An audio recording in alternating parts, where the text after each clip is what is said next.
When they say Federation Account, they mean all of us.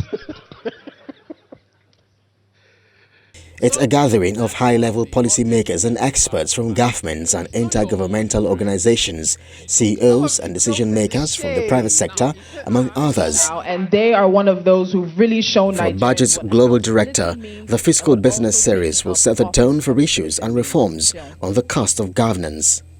What's going to be the culture of the new government on play? Is it going to be accountable to the people? Is it going to be efficient? Is it going to focus on optimal service delivery for the people? Is it going to be pro-people, or is it going to be pro just the political class? Thank you very much for that. Managing Director and CEO of Sterling Bank PLC, Abubakar Suleiman, who doubles as the keynote speaker of the series, outlines key elements required for effective governance. How bad is the debt crisis? I mean, everybody keeps talking about the debt crisis. First, it was a debate of, oh, do we have a debt problem? Do we have a revenue problem? I'm one of those atheists that says that it's a revenue problem. I mean, people say, oh, but you can't spend until you have. That's true. That's a governance problem. But the actual problem we face is not that we have too much debt. In fact, we are heavily under-leveraged as a country. The problem is that we have not optimized the balance sheet, both the people and the non-people side. So we do not, I'm not saying borrow more. I'm saying even if you stop borrowing today, you haven't solved the nation's problem. The nation needs a lot more capital to grow, to build. You don't stop building. And we have the capacity to be able to borrow the money to build.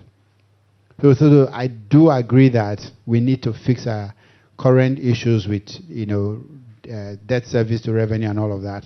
But I don't think that's the solution for a long-term problem of prosperity. And other guest speakers at the event have a message for the new administration. Use technology for tax intelligence. I already told government, forget about tax identification number. We are not at that point. When I hear tax identification number for registering vehicle and stuff, I'll go and register in the name of my grandma in the village. She has nothing to do with the economic system. Or I'll use my 4-year-old. I'll still ride the car. Most women in tech drop out within the first 10 years. And that's for so many reasons. Sometimes it's workplace policies, unfriendly workplace, harassment in the workplace. But I think a biggest part of it is women who are not even encouraged to pursue technology in the first place.